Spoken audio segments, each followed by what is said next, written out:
আজ বলবো এক দরিদ্র পরিবারের ছেলের ভারতের অন্যতম শিক্ষক, দার্শনিক ও রাজনীতিবিদ হয়ে ওঠার গল্প।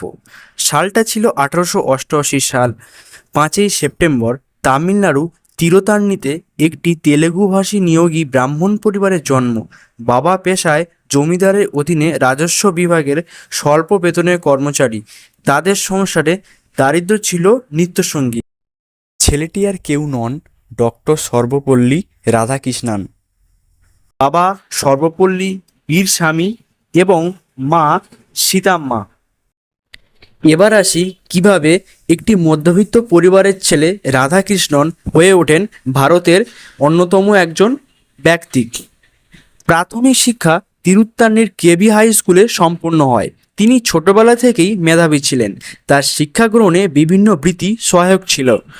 1896 সালে তিনি তিরুত্তান্নির হামেন সার্ক ইভানজেলিক্যাল মিশন স্কুলে ভর্তি হন এবং পরে ওয়ালাজফেটের সরকারি উচ্চ মাধ্যমিক বিদ্যালয়ে পড়াশুনো করেন।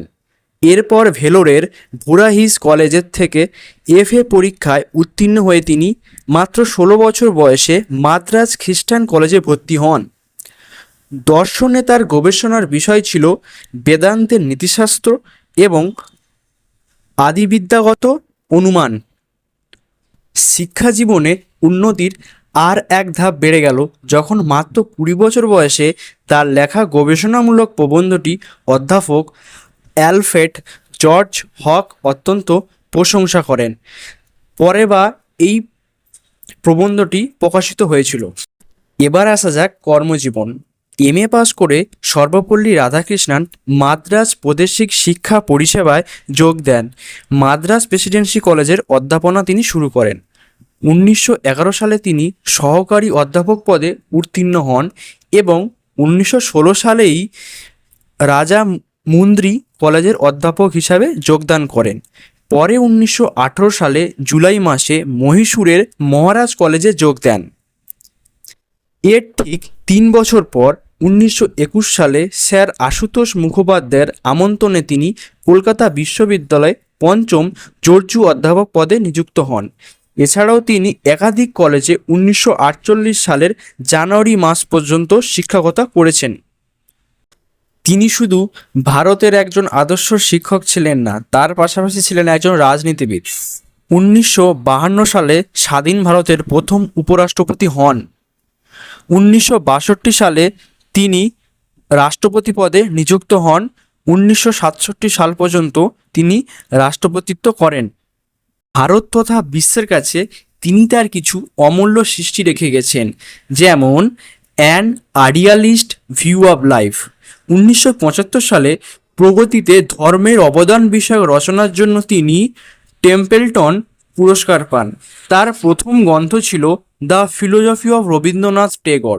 দ্বিতীয় গ্রন্থ ছিল the rain of religion in contemporary philosophy.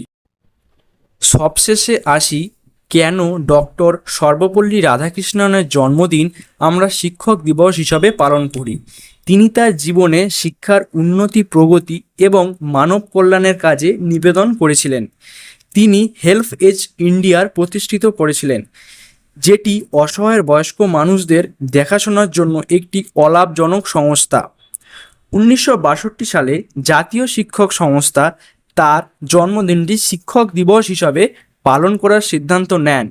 যদিও তিনি আপত্তি জানিয়েছিলেন, তবে তিনি প্রস্তাব দিয়েছিলেন যে যদি তার জন্মদিন পালন করা হয় তা শিক্ষক দিবস হিসাবে পালন করা হবে। শিক্ষক দিবসের মতন বড় সম্মানের পাশাপাশি তিনি পেয়েছিলেন বিভিন্ন উপাধি ভারত এবং ভারতের বাইরের থেকে, যেমন 1931 সালে নাইট উপাধি। 1944 সালে তিনি দেশের সর্বোচ্চ নাগরিক সম্মান ভারতরত্ন পান। 1961 সালে জার্মান বুক টেডে শান্তি পুরস্কার এবং 1963 সালে ব্রিটিশ সরকার দ্বারা অর্ডার অফ মেরিট এ সম্মানিত হন। শেষমেশ 1975 সালে 17 এপ্রিল ভারতবর্ষ এক বিশিষ্ট দার্শনিক, শিক্ষাবিদ এবং নেতৃত্বাধীনকারী ব্যক্তিকে চিরদিনের মতন হারিয়ে ফেললেন। 86 বছর বয়সে চেন্নাই শহরে তিনি শেষ নিঃশ্বাস ত্যাগ করলেন। হ্যালো ফ্রেন্ড, এই রকম ভিডিও পেতে চ্যানেলটিকে সাবস্ক্রাইব করুন, এবং যদি ভিডিওটা ভালো লেগে থাকে তবে একটি লাইক করুন।